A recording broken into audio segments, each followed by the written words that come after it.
Hello everyone, my name is Larseth, and welcome back to the almost certainly last episode of our Switzerlake campaign in Europa Universalis 4. Last episode we went to war with Ottomans, and I mean we didn't take anything. Basically we just wrecked them entirely and forced them to give back a few bits of land to Hormuz and some to Muscovy. So Muscovy probably quite like us now actually. But the main sort of nice fun thing was that actually the Ottoman revolutionaries, oh geez, there's a bunch of truces there. The Ottoman revolutionaries spawned with our help, and they basically just started wrecking the Ottomans, and we supported them again and helped them out again. So that's nice. They're struggling quite nicely, so this should be quite fun, to be honest. Wow, I didn't realise just how much Morocco had gone absolutely nuts. Oh geez, that's a bit interesting. But yeah, so I mean I can't see all of them. I mean, I can only see the Ottoman revolutionary armies, not the stuff they've actually captured. So like you could see some of this stuff is being recaptured by the Ottomans. But in any case, let's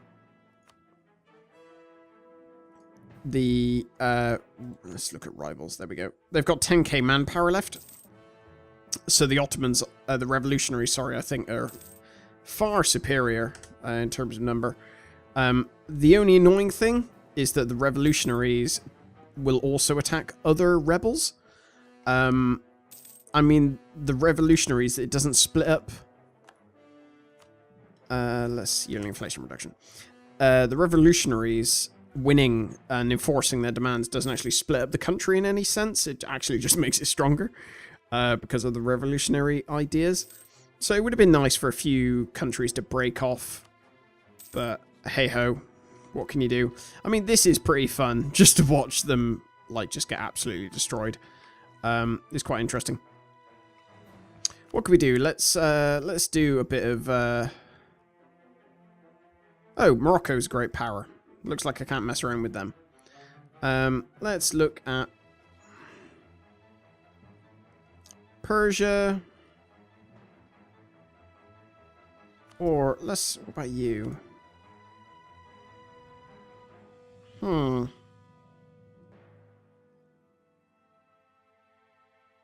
Let's influence you. And why not? Let's influence... Who else can we influence? Just for fun, to annoy the Ottomans. Let's influence Persia again. Or, rather, do it for the first time. What can we spend on admin on? I suppose we just got to develop stuff, don't we? Where's our capital? It's down Bern. There we go. Let's just do this. Why not? Because we can.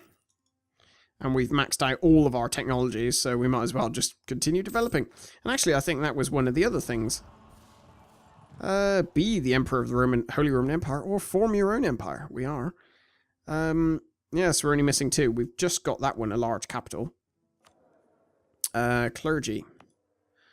Once again, wanting something. There you go, you can have that. So I'd say the Ottomans basically have no hope.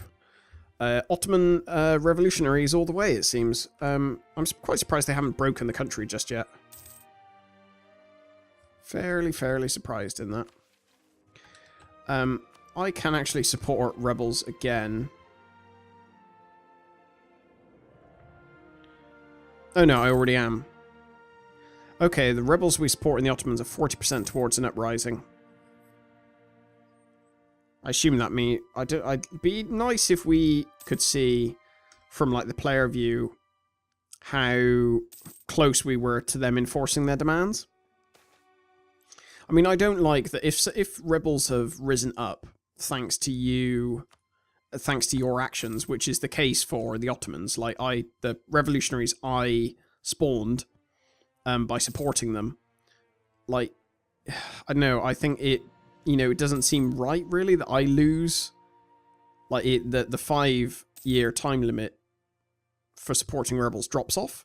It seems like if I support somebody and they... oh dear, one of my rulers died. It seems like if I support somebody and then they... Let's just get stability that way. And... that way. Yeah, it seems like if I get rebels to spawn, then that 5-year time limit for the support of them shouldn't really exist, I don't think. Hey, there we go.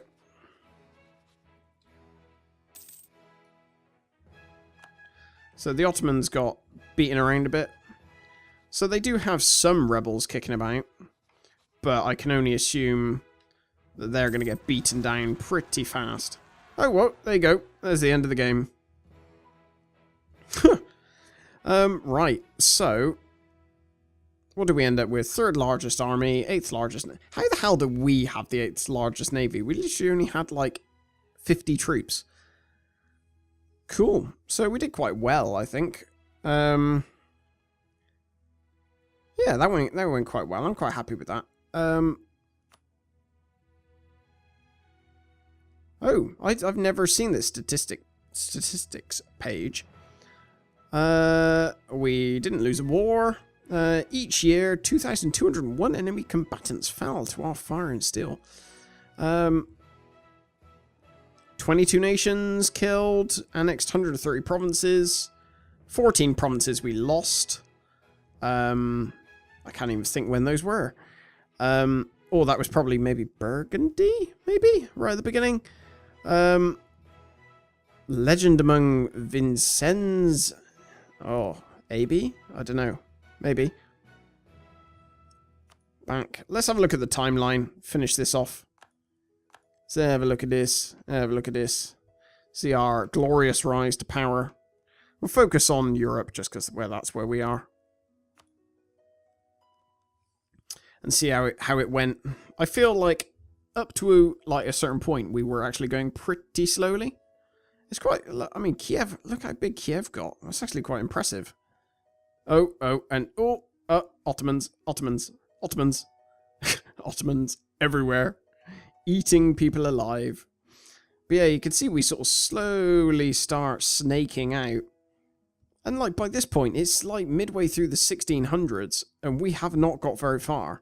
So in 150 years, or a little over, we pretty much just went absolutely nuts. Like it's 120 years left, and we're nowhere near completing it. And then we just sort of smash straight through here. Oh, chomp. Baltic Empire. Lovely. And I would have loved to have taken more of Sweden, but I'd say that was very successful, actually, overall. Let's just watch that overall and from the map. So, you know, timelines are quite fun.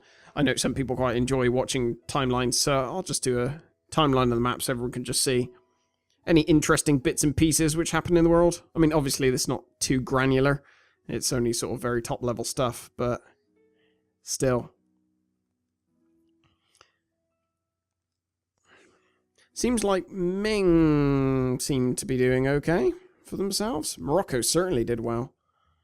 Who else did well? Persia started off well, but then the Ottomans just sort of overwhelmed them, unfortunately.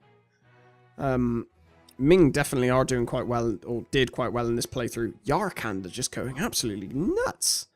I mean, if you consider Yarkand, they're actually a pretty small star. And then they just got eaten by Persia. I assume that was probably rebels.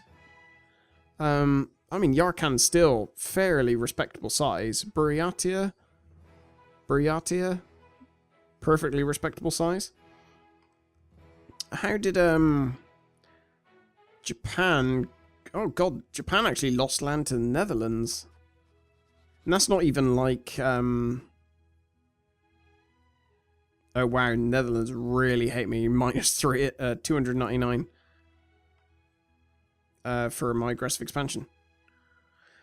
Wow. I mean, even right at the end of the game, the Ottomans were still huge. I mean, this has to be one of the largest I've ever seen, as like, previous to when I started taking provinces from them and stuff like that. This has to be like one of the largest I've ever seen an AI Ottoman player go. It's pretty crazy. But anyway, So yeah, this will be the end of the campaign, quite obviously. I'm not going to do another campaign now until the next expansion's out. Otherwise, I'll just only be doing like 2 episodes and then it would end, which seems a bit pointless. So when the new expansion's out, I'll do a new campaign probably after a few days, because it comes out in the middle of the week and I won't have access to my computer until the weekend. So I'll try and do an episode then. We shall see. I mean, I tend to find this actually fairly good to wait a few days anyway.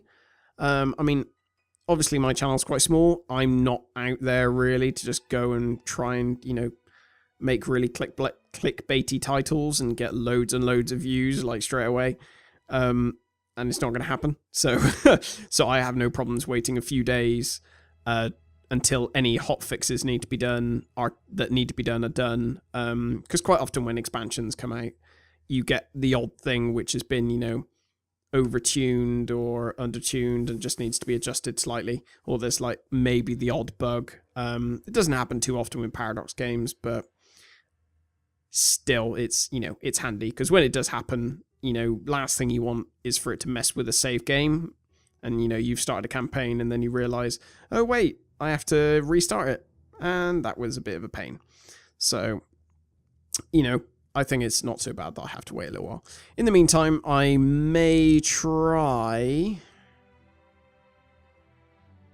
and put out some Northgard videos, the 2 that I've recorded, and we'll see. I mean, that will be very sort of informal, just having to play, just because it's a game I enjoy playing now and again. It's quite relaxing. So yeah, do that. It's just occurred to me actually that by the time all these videos have been released, it would probably be release time for the expansion anyway. So it may only be a few days before my next video comes out from the date this releases. Oh well. So most of my ramblings might not actually mean all that much in the end, but we shall see. Anywho, thank you very much for watching the entirety, or the entirety of this campaign, whichever one applies to you. It is certainly much appreciated. But in the meantime, take care, and I will see you in the next one. Thank you very much.